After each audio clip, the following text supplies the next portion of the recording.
Здравейте, добре дошли в канала. Аз съм Таня и за вас ще приготвя сиропирани бухтички или така нареченото бине суфле, само че изпечени на фурна.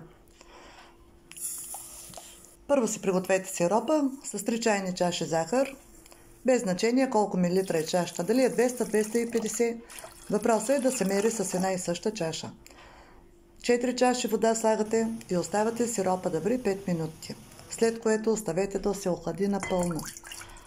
В по-дълбок съд сложете 100 грама масло, една чаша прясно мляко, щипка сол и една супена лъжица захар. Оставете да заври, веднага след което изсипете една чаша брашно. Разбъркайте интензивно до отделяне от съда. След което оставете да се поохлади за 10 на минути. Сместа ни е готова.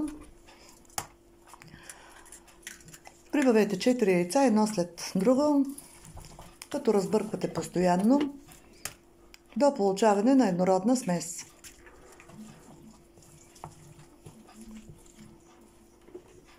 По същия начин се правят и еклерите, само че пълнени с крем.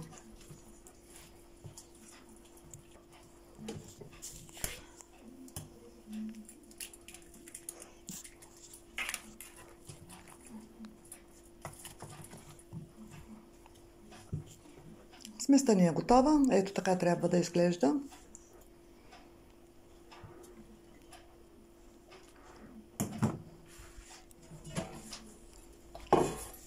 Взимам от сместа по една супена лъжица и подреждам на разстояние в намазнена тава. След това ги заливам направо в тази тава, в която са печени.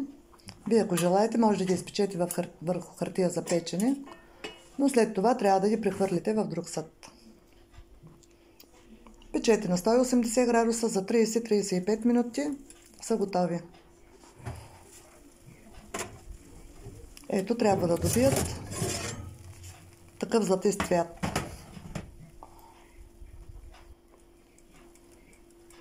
И да са хванали коричка.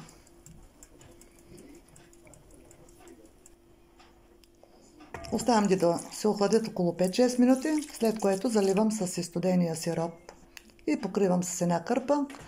Оставям ги в сиропа за 5 минути, са достатъчни. Това е. Лесно, бързо и много вкусни. А останалия сироп си прецедих в едно бурканче и прибрах в хладилника до следващото използване.